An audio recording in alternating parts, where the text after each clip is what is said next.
8 দিনের রিমান্ডে জিয়াউল আহসান।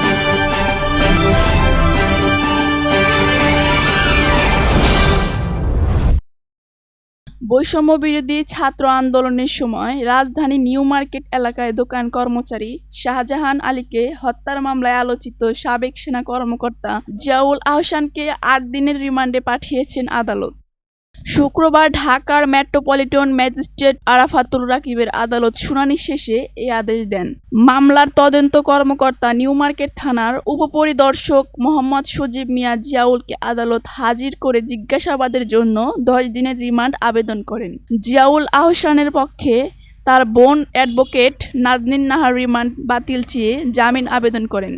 শুনানি শেষে আদালত 8 দিনের রিমান্ডের আদেশ দেন। গত 15 আগস্ট গভীর রাতে ঢাকার খিলক্ষেত এলাকা থেকে জিয়াউল আহসানকে গ্রেপ্তার করা হয়। পরে তাকে নিউ মার্কেট থানার এক মামলায় গ্রেপ্তার দেখানো হয়েছে। এই যে হেলমেট এবং বুলেট প্রুফ জ্যাকেট পরিয়ে কড়া নিরাপত্তার মধ্যে দিয়ে তাকে আনা হচ্ছে। তিনি একটা শার্ট পরে আছেন এবং হাতে হাত করা এবং শেখ হাসিনা সরকারের সময় নানাভাবে আলোচনায় এসেছিলেন জিয়াউল আহসান।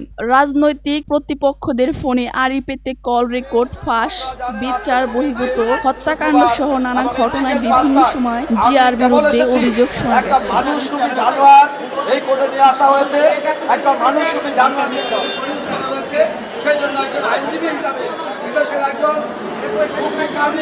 জনতা হিসাবে আমি আজকে এসেছিলাম কোর্টে।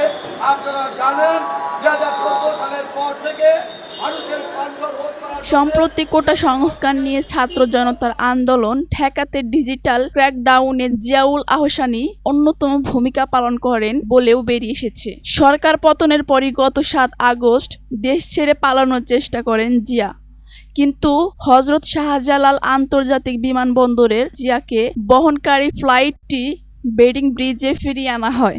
2009 সালে মেজর থাকাকালে র‍্যাব 2 এর উপ অধিনায়ক জিয়াউল আহসান ওই বছরই তিনি পদোন্নতি পেয়ে লেফটেন্যান্ট কর্নেল হন এবং র‍্যাব সদর দফতরে গোয়েন্দা শাখার পরিচালকের দায়িত্ব পান।